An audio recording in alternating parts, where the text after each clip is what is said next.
Apesar de quantas vezes o velho ditado "não há eu" na palavra equipe é citado, tendemos a nos concentrar mais na realização individual do que na equipe. Até mesmo uma rápida olhada na lista dos filmes de ação mais populares mostrará prontamente que nós, como cultura, nos deliciamos em ver o azarão ter sucesso. A série Rambo, os filmes Duro de Matar, a lista é infinita. Todos se concentram em um indivíduo superando probabilidades cada vez mais ridículas de vencer. Como resultado, impregnamos em nossa sociedade a crença de que o indivíduo costuma ser mais importante do que a equipe. Isso, é claro, se infiltrou na cultura de sobrevivência, tanto quanto em qualquer outro lugar.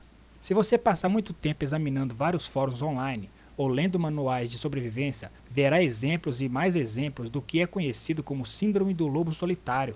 A Síndrome do Lobo Solitário é um termo que refere-se à mentalidade geral de um sobrevivente que planeja apenas ir para as montanhas ao primeiro sinal de problema e viver o resto dos seus dias por conta própria, sem sistema de apoio, apenas ele contra o mundo. Concordo que este plano funcionará na medida em que o sobrevivente em questão pode realmente viver o resto de sua vida por conta própria, mas o resto de suas vidas provavelmente não será tão longo quanto eles pensam.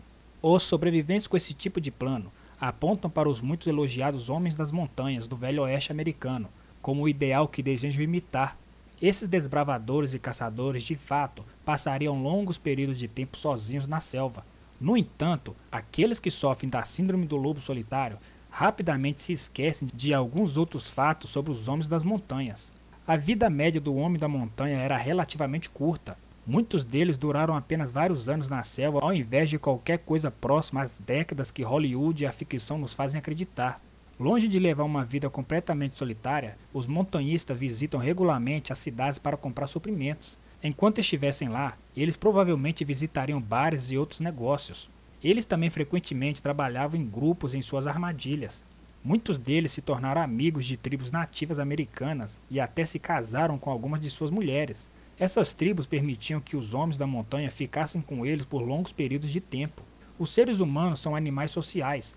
É assim que estamos conectados como espécie. Claro, existem muitas pessoas por aí que, por escolha ou condicionamento, vivem vidas solitárias. Muitos deles irão insistir que nunca estão sozinhos e apenas preferem sua própria companhia. Eles são a exceção e não a regra. Uma das necessidades mais básicas que uma pessoa tem é um sentimento de amor e pertencimento. Essa necessidade é geralmente atendida por meio de relacionamentos familiares, amizades e intimidade sexual. Lembre-se de que é um motivo pelo qual o confinamento em solitária é considerado uma punição severa. A mente humana anseia por interação com os outros e quando isso é negado, mesmo por períodos de tempo moderados, pode levar à depressão e até mesmo a mudanças semi-permanentes na fisiologia do cérebro. Acordos de ajuda mútua. Quer você esteja falando em ir para as colinas ou se proteger dentro de uma casa ou em um retiro para sempre. Mais cedo ou mais tarde, você precisará dormir, comer, usar o banheiro, cuidar das plantações ou qualquer outra das centenas de atividades diferentes que irão chamar sua atenção imediata para longe das preocupações de segurança. Se você planeja ter uma família ou um pequeno grupo em seu retiro, muitas dessas preocupações serão tratadas por turnos rotativos de patrulhas, vigias e outros detalhes de segurança. Também é muito importante trabalhar em rede com seus vizinhos imediatos, para formar o que chamaremos de acordo de ajuda mútua. A ideia por trás de um acordo de ajuda mútua é que você e os outros envolvidos concordem em cuidar uns dos outros e fornecer assistência conforme necessário, especialmente em questões relacionadas à segurança. Por exemplo, digamos que em uma noite após o colapso você observe alguns indivíduos tentando invadir o jardim do seu vizinho. Em vez de apenas se afastar da janela, feliz por ser o jardim dele e não o seu, você faria tudo o que pudesse para alertar seu vizinho e proteger o jardim dele. Em troca, seu vizinho faria o mesmo por você. Idealmente, esse tipo de acordo se estenderia a outros assuntos, como o cultivo de safras. Ao dividir o fardo de alimentar as famílias, mais mãos podem trabalhar em áreas maiores e fornecer melhores resultados. Não estou sugerindo que as famílias coloquem todos os seus suprimentos em algum tipo de área comum de graça. O que eu estou querendo dizer é que, ao promover acordos cooperativos com seus vizinhos, você pode ganhar aliados valiosos. Não se esqueça daqueles que podem não estar morando perto de você também. Ao conhecer os sobreviventes em sua área em geral, você pode não apenas aprender com eles, mas também fazer acordo de ajuda mútua com eles. Pode ser que em algum ponto da estrada, você descubra que há um grande grupo dos sempre populares zumbis vindo em sua direção e você precisará de toda a ajuda que puder obter. Todos têm valor. Nunca ignore um aliado em potencial por causa de sua condição física, enfermidades ou outros atributos percebidos negativamente. Uma viúva de 90 anos que mal consegue andar devido à artrite por ter passado várias décadas de sua vida cultivando jardins, pode ser capaz de compartilhar esse conhecimento com você.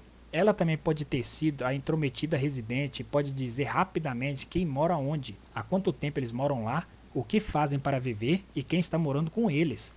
O cara em uma cadeira de rodas pode ser um excelente atirador com um rifle de caça e um exímio de um franco atirador. O adolescente asmático pode nunca ganhar uma corrida a pé, mas pode ter conhecimento de tecnologia suficiente para montar um inferno de um sistema de comunicações e manejá-lo regularmente. Há um ditado que diz que a guerra cria companheiros estranhos. Não se engane, pelo menos por um período de tempo após um colapso, será como se você estivesse em guerra com o mundo em geral. Por necessidade, você pode se juntar a vizinhos de quem não gosta. Como diz o provérbio, o inimigo do meu inimigo é meu amigo. Encontrando outros preparadores. Uma das reclamações mais comuns que ouço dos preppers é a dificuldade de encontrar pessoas com ideias semelhantes em sua área. Eles se sentem como se fossem vozes solitárias ao vento e lutam para localizar alguém por perto que compartilhe suas preocupações sobre o futuro. Aqui está a coisa. Vamos reverter a pergunta por um segundo e olhar para ela assim. Quantas pessoas em sua área sabem que você é um prepper? Não muitos, eu acho. E isso provavelmente é intencional, não é? As regras do OPSEC determinam que você mantenha sua boca fechada e não saia por aí tagarelando para as pessoas como você tem inúmeras caixas de papel higiênico e centenas de galões de água armazenados. Isso faz todo sentido. No entanto, o motivo pelo qual você está achando difícil encontrar preparadores em sua área é porque todos eles estão fazendo a mesma coisa. Eles estão mantendo a cabeça baixa e a boca fechada, assim como você. O resultado é que poderia haver uma sala cheia de preparadores e nenhum deles saberia disso. Tente fazer isso na próxima reunião informal de que você participar, como uma festa no gramado. Obviamente, os programas de TV sobre preparação são populares há algum tempo, então escolha um que seja razoavelmente atual e pergunte casualmente se alguém ouviu. Por exemplo, Doomsday Preppers, Largados e Pelados. Provavelmente você ouvirá várias pessoas confirmar que viram e seguirão com algum tipo de comentário depreciativo sobre os malucos que pensam que o mundo vão acabar. Durante a conversa que se segue, mencione como você acha que provavelmente não é uma má ideia ter pelo menos um pouco de comida e suprimentos extras reservados, para o caso. Eu estaria disposto a apostar que você receberá pelo menos alguns acenos de cabeça com isso. Aqueles que acenam com a cabeça são provavelmente preppers ou pelo menos pessoas que estão interessadas nisso. Essas são as pessoas que precisam se conhecer melhor. Talvez você nunca chegue ao ponto em confiar neles o suficiente para fazer um tour guiado de seus preparativos. A ideia é encontrar pessoas em sua área que tenham a mesma opinião quando se trata de prontidão para desastres, para que você tenha pessoas a quem talvez possa pedir ajuda no futuro, caso haja necessidade. Se houver uma fresta de esperança na nuvem de um mundo pós-colapso, é que você não precisará mais tentar convencer aliados em potencial de que eles devem se preparar para o pior. Já se foram, em grande parte, os debates intermináveis sobre se os preppers são malucos ou apenas pensadores avançados. A maioria das pessoas admitirá prontamente que há força nos números. Portanto, não deve demorar muito para convencer os sobreviventes ao seu redor de que todos vocês se beneficiarão ao se unirem e protegerem as costas uns dos outros. Vizinhos. Claro, as primeiras pessoas que você provavelmente consideraria para um acordo de ajuda mútua seriam seus vizinhos imediatos. Em um ambiente urbano, isso pode significar todos os sobreviventes que moram em seu prédio e talvez nos prédios vizinhos. Isso pode chegar a várias dezenas de pessoas ou mais. Lá fora, as opções serão um pouco mais escassas em muitos lugares. Embora isso resulte em menos bocas necessitando de sustento, também significará menos mãos disponíveis para trabalhar em jardins e tal. De qualquer maneira, porém, seus vizinhos estão em posição de fornecer olhos e ouvidos extras. Eles conhecem a área e provavelmente serão capazes de identificar estranhos com facilidade. Se você ainda não fez isso, procure conhecer bem seus vizinhos. Convide-os para um churrasco no verão e troque biscoitos em dezembro. Organize uma festa no andar do seu prédio. Na sociedade de hoje, nos tornamos bastante isolados e fechados em nossas vidas diárias. Isso não passará de um obstáculo no futuro. Comunidade de sobrevivência. Não se passa uma semana sem que eu veja uma postagem em um ou outro fórum online ou grupos do Facebook de alguém que deseja se juntar a uma comunidade de sobrevivência. Normalmente essas pessoas têm em mente algum tipo de bolo ideal para o céu. Eles imaginam um grupo de pessoas vivendo juntas em algo semelhante a uma antiga comuna da década de 1960, mas com elementos de segurança adicionados à mistura.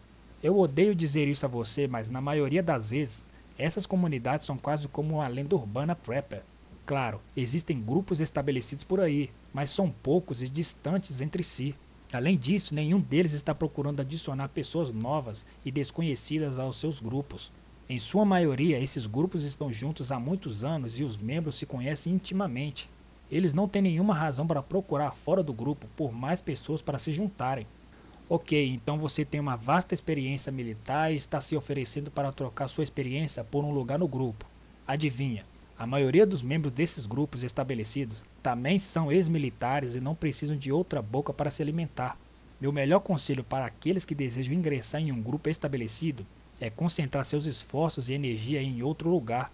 Com isso dito, porém, se você tomar conhecimento de um grupo em sua área, não há nada de errado em tentar estabelecer alianças com eles.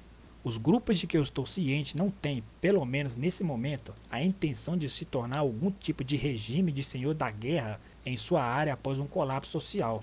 Eles estão apenas planejando ser capazes de prover sua própria sobrevivência, aconteça o que acontecer. Pode ser benéfico fazer networking com membros desse tipo de grupo e tentar fazer algum tipo de acordo com eles para ajudá-lo em momentos de necessidade em troca de produtos extras de suas hortas ou alguma outra mercadoria. E lembre-se, esteja sempre preparado.